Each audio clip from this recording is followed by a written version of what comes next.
দর্শক মন্ডলী, আমরা তো সফলতার চূড়ায় উঠে গিয়েছি, কিন্তু এই সফলতার চূড়ার উপরে থাকতে হলে একটা জিনিস খুবই প্রয়োজন। সেটা কি জানেন? সেটা হলো মা বাবার দোয়া।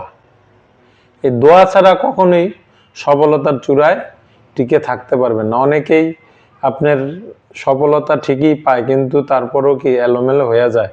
এটার কারণ হয়েছে কি, সফলতা পাওয়ার পরে যে বাপ মার দোয়ায় সফলতা পাইছে, সেই বাপ মাকে সফলতা পাওয়ার পরে সন্তানেরা ভুলে যায়।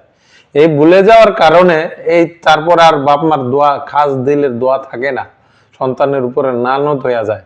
তখনই এই সন্তান ডপস করে পড়া যায়, রোগ হয়, অনেক কিছু হয়, আপনার খাইতে পারে না, ঝামেলার শেষ নাই, ফ্যামিলিগতভাবে সমস্যা হয়, বিবির সাথে সমস্যা হয়।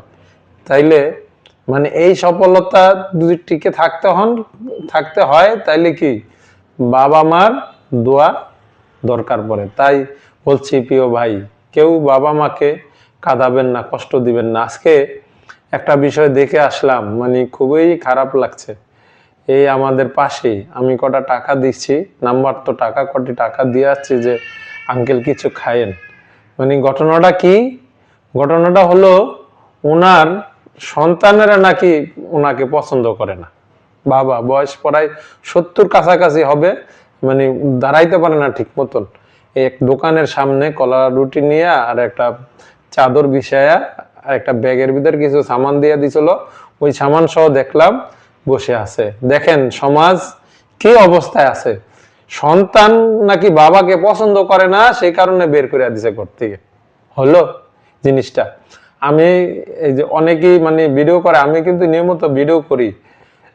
আমি এই অসহায় মানুষটার খোঁজখবর নিছি ঠিকই, কিন্তু ভিডিওর ভিতর আনি নাই, কারণ তার সন্তানেরা কেমন কি না কি মনে করে সেসব চিন্তা, আবার এরও একটা ইজ্জতের ব্যাপার স্যাপার আছে, সেই কারণে ভিডিওর ভিতরে আনি নেই ওনাকে। তাই বলছি ভাই, এই যে লোকটারে আজকে আপনি বের করে দিলেন, ফালাই দিলেন, রাস্তায় ঘুমাইতেছে, এখন অসুস্থ মানুষ, কে দেখবে বলেন? আপনি সন্তান, আপনি ছাড়া কে দেখবে?